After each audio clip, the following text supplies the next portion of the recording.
Hi friends, स्वागत है आपका हमारे यूट्यूब चैनल पर। आज हम आपको रसायन विज्ञान का लेसन 3 पढ़ाएंगे, जिसका नाम है रासायनिक बलगतिकी। लेक्चर को स्टार्ट करने से पहले लेसन 2 में एक टॉपिक छूट गया था। मैंने सोचा इसे भी पढ़ा देती हूँ, तो पहले हम इसे पढ़ाएंगे, फिर चलेंगे लेसन की ओर। लेसन क्या है तो पहले देखते हैं इसमें कौन सा टॉपिक रह गया था। इसमें रह गया था संक्षारण। क्या रह गया था? संक्षारण। तो पहले इसकी परिभाषा देख लेते हैं। इसकी परिभाषा दी गई है, किसी धातु पृष्ठ पर वायुमंडलीय या नमी की रासायनिक क्रिया द्वारा ऑक्साइड, सल्फाइड, कार्बनिक आदि यौगिक बनने लगते हैं, जिससे धातु धीरे धीरे नष्ट होने लगती है। और धातु का धीरे धीरे नष्ट होना क्या कहलाता है? संक्षारण।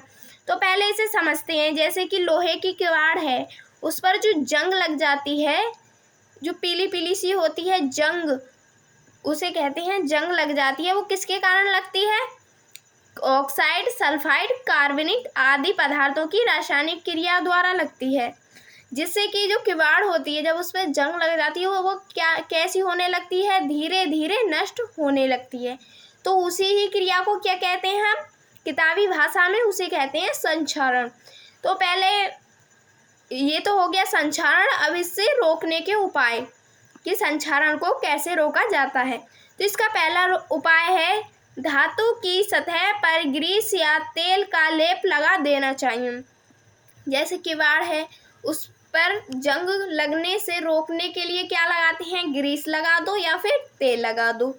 दूसरा है, धातु की सतह पर पेंट या वार्निश कर देते हैं। जैसे कि लोहे की हम विंडो लाते हैं, तो उस पर हम क्या करते हैं? वार्निश कर देते हैं, पेंट कर देते हैं, जिससे कि वो जंग लगने से बच जाती है। तीसरा है, इसमें धातुओं की सतह पर कम क्रियाशील धातु पर विद्युत लेपन कर देना चाहिए। जो धातुओं की सतह होती है, उस पर कम क्रियाशील जो धातु होती है, उस पर क्या करना चाहिए? विद्युत लेपन कर देना चाहिए। अब मैं आपको एक इसका फॉर्मूला बता रही हूँ। जो जंग लगती है ना, उसका फॉर्मूला क्या है? इसमें जंग का फॉर्मूला है, आप लिख लेना। क्या पता आपसे कोई पूछने निकले। इसका फॉर्मूला है Fe2O3 इंटू NH2O। ये है इसका जंग का फॉर्मूला, इसे आप याद कर लेना। तो अब चलते हैं हम लेसन की ओर। अगला लेसन क्या है? लेसन 3। तो देखते हैं। तो ये है लेसन 3, लेक्चर 1, रासायनिक बलगतिकी। तो इसमें देखते हैं रासायनिक बलगतिकी। इसमें पहला टॉपिक क्या दिया है? अभिक्रिया का वेग। क्या है? अभिक्रिया का वेग। तो इसमें देखते हैं वेग किसे कहते हैं। पहले ये जानते हैं वेग किसे कहते हैं। जिस गति में अभिक्रिया होती है, मतलब चलने की गति, उसे ही हम क्या कहेंगे? वेग कहते हैं। तो इसकी परिभाषा है, वह दर जिस पर समय के साथ साथ अभिकारक पदार्थों का सांद्रण परिवर्तित होता है। अब इसमें अभिकारक आ गया, नया टॉपिक। अभिकारक क्या होता है? जो अभिक्रिया को कराता है, उसे क्या कहते हैं? अभिकारक कहते हैं। तो क्या दिया है इसमें? अभिकारक पदार्थों का सांद्रण परिवर्तित होता है, अभिक्रिया का वेग कहलाता है। अभिकारक पदार्थ होता है ना, उसका सांद्रण जब परिवर्तित होगा तभी तो वेग कहलाएगा, जभी तो चलेगी अभिक्रिया, मतलब होगी अभिक्रिया। तो इसमें दिया है अभिक्रिया का वेग। सॉरी, यहाँ पर अभिकारक नहीं है, यहाँ पर दिया गया है अभिक्रिया। क्या है? अभिक्रिया, इसे आप लिख लेना। अभिक्रिया का वेग बराबर अभिकारक का परिवर्तित सांद्रण बटे प्रयुक्त समय। जो जितने समय में अभिकारक की परिवर्तित सांद्रण हुआ था, उसे ही क्या कहेंगे? प्रयुक्त समय। तो इसका मात्रक क्या है? Mole litre -1 second -1। तो चलते हैं इसके दूसरे टॉपिक पर। ये वाला टॉपिक बहुत ही ज़्यादा महत्वपूर्ण है। क्या है ये वाला टॉपिक? बहुत ही ज़्यादा महत्वपूर्ण। तो इसमें दिया क्या है? अभिक्रिया का वेग स्थिरांक। स्थिरांक तो आप जानते ही हो, जैसे कि जहाँ कहीं भी समानुपाती आएगा तो उसे हटाने के लिए क्या आता है? एक स्थिरांक। तो उसे ही क्या कहेंगे? वेग स्थिरांक। आइए देखते हैं इसकी परिभाषा क्या है।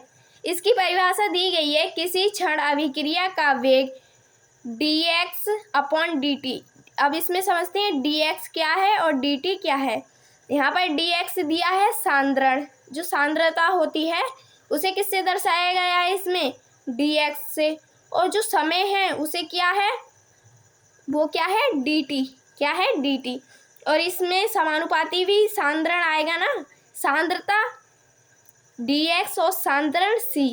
तो इसमें दिया गया है dx/dt अभिकारक पदार्थों का सांद्रण c के समानुपाती होता है। जो अभिकारक पदार्थ होते हैं उसी के सांद्रण को किससे दर्शाएंगे, c, उसके क्या होगा, समानुपाती। तो इसमें लिखा भी है dx/dt समानुपाती c। जहाँ कहीं भी समानुपाती आएगा तो उसे हटाने के लिए क्या लगाएंगे हम, एक नियतांक, मतलब स्थिरांक आता है। जहाँ कहीं भी हम समानुपाती को हटाते हैं तो क्या आएगा, एक स्थिरांक। तो यहाँ पर क्या है, स्थिरांक k, जहाँ k एक समानुपाती नियतांक है, नियतांक कह लो या फिर स्थिरांक कह लो। यदि अभिकारक की आणविक इकाई हो तो, अभिकारक की आणविक, अब इसमें आणविक शब्द आ गया। अब इसमें आणविक समझते हैं, आणविक क्या है, कहते किसे हैं। तो इसमें आणविक किसे कहते हैं, जितनी अणुओं की संख्या होती है। अणु, मॉलिक्यूल तो आप जानते ही होंगे, जैसे H2, हाइड्रोजन, ऑक्सीजन, ये क्या है, अणु, जिसे इंग्लिश में कहते हैं मॉलिक्यूल। और आणविकता को क्या कहते हैं, मॉलिक्यूलरी। तो इसमें दिया गया है dx/dt बराबर k। क्या है ये, k। आणविक इकाई हो तो क्या आएगा, k। अब चलते हैं आगे, इसमें आगे क्या है तो देखते हैं। इसमें आगे दिया है, अब इसमें आगे दिया है, अतः स्थिर ताप पर अभिकारक पदार्थों के सांद्रण पर होने वाली अभिक्रिया के वेग को क्या कहेंगे, वेग स्थिरांक। जो स्थिर ताप पर होता है अभिकारक पदार्थों का सांद्रण पर जो होने वाली अभिक्रिया के वेग को क्या कहेंगे हम, वेग स्थिरांक कहते हैं। तो इसमें अगला टॉपिक है, अब चलते हैं अगले टॉपिक पर। ये वाला टॉपिक भी बहुत ही ज़्यादा महत्वपूर्ण है, ये आपके पेपर में आ जाता है, पर ये ज़्यादा हार्ड नहीं है। बस आपको ये 2 से 3 बार लिखने हैं और ये आपके दिमाग में छप जाएंगे और ये आपके पेपर में ज़रूर आएंगे। ये वाला टॉपिक आपके पेपर में या फिर 5 मार्क्स का आएगा, अगर 5 का नहीं आया तो 3 मार्क्स का ज़रूर ही आएगा। तो देखते हैं ये टॉपिक क्या है। इसमें दिया गया है, अभिक्रिया के वेग को प्रभावित करने वाले कारक क्या हैं, अभिक्रिया के वेग को प्रभावित करने वाले कारक। और इसमें जो मैंने पिछला टॉपिक जो पढ़ाया था अभिक्रिया का वेग स्थिरांक, ये भी आ सकता है। तो इसमें दिया है प्रभावित करने वाले कारक में दिया है सांद्रण। पहला टॉपिक है सांद्रता।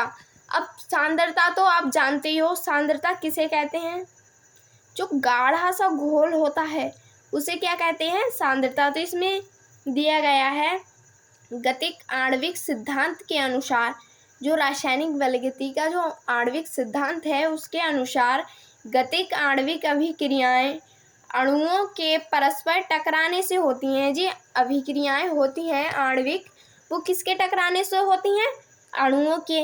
अभिकारकों का सांद्रण बढ़ने से अणुओं की संख्या में वृद्धि हो जाती है। जब यह कहीं भी अभिकारक होते हैं जो क्रिया को कराते हैं, जब उसका सांद्रण बढ़ेगा तो अणुओं की संख्या में क्या होगी, वृद्धि हो जाती है। और इकाई समय में अणुओं की आपस में टकराने की संख्या बढ़ जाती है, जिससे अभिक्रिया का वेग क्या हो जाएगा, बढ़ जाएगा। ये तो बहुत सिंपल सा ही है, आपके आ गया होगा समझ में, उम्मीद है। अब इसमें दूसरा टॉपिक दिया गया है ताप से भी वृद्धि होगी और इसका वेग भी बढ़ेगा, ये भी सिंपल है।